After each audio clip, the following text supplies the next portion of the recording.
ఈ కథ పేరు మేక మరియు పులి. ఒక గ్రామంలో ఒక చిన్న మేక ఉండేది. అది ఎప్పుడు అడవిలో గడ్డి మేస్తూ ఉండేది. అడవి అంచున ఉన్న కొండ చివరి దగ్గరే అది ఎప్పుడు గడ్డి తినడానికి వెళ్లేది. అక్కడ నుంచి పూర్తిగా అడవి కనిపించేది. అందుకే ఆ మేకకు ఆ ప్రదేశం చాలా ఇష్టం. ఒక రోజు గడ్డి తింటున్నప్పుడు దూరంగా ఒక పెద్ద పులి తన వైపు వస్తుందని మేక గమనించింది. పులి దగ్గరకు వస్తుంది అని గ్రహించిన మేక భయపడింది. కానీ ఆ భయాన్ని బయటపడనివ్వలేదు. గట్టిగా అరవడం లేదా పరిగెత్తిపోవడం కన్నా తెలివితో ఆలోచించాలని నిర్ణయించుకుంది. పక్కనే ఉన్న కొండ చివరి అంచుపై నిలబడి పులి వినేలా పెద్దగా అరిచింది. ఓహో, ఎట్టకేలకు వేటకు పంపిన పులిని తీసుకువచ్చారు. చాలా బాగా వచ్చింది. ఈ మాటలు విన్న పులి ఒక్కసారిగా గందరగోళానికి గురైంది. నాకంటే పెద్దగా నన్ను వేటాడే జంతువు ఇక్కడ ఉందా అని భయపడి చుట్టుపక్కల చూసింది. ఆ మాటలన్నీ మేక తనను భయపెట్టడానికి చెప్పిందని పులికి అర్థం కాక భయంతో వెనక్కి తగ్గింది. ఏదో ప్రమాదం ఉందేమో అనుకుని అడవిలోకి తిరిగి వెళ్లిపోయింది. పులి వెళ్లిపోవడంతో మేక ఊపిరి పీల్చుకుంది.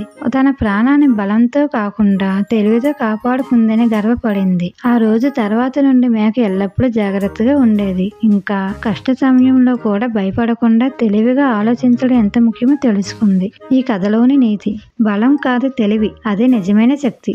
ఏ పరిస్థితిలోనైనా భయపడకుండా సమయస్ఫూర్తితో తెలివిగా ఆలోచిస్తే పెద్ద ప్రమాదాన్ని కూడా ఎదుర్కొని బయటపడగలం. ఈ కథ మీకు నచ్చినట్లయితే లైక్ చేయండి. మరిన్ని కథల కోసం మన ఛానల్ని సబ్స్క్రైబ్ చేసుకోండి.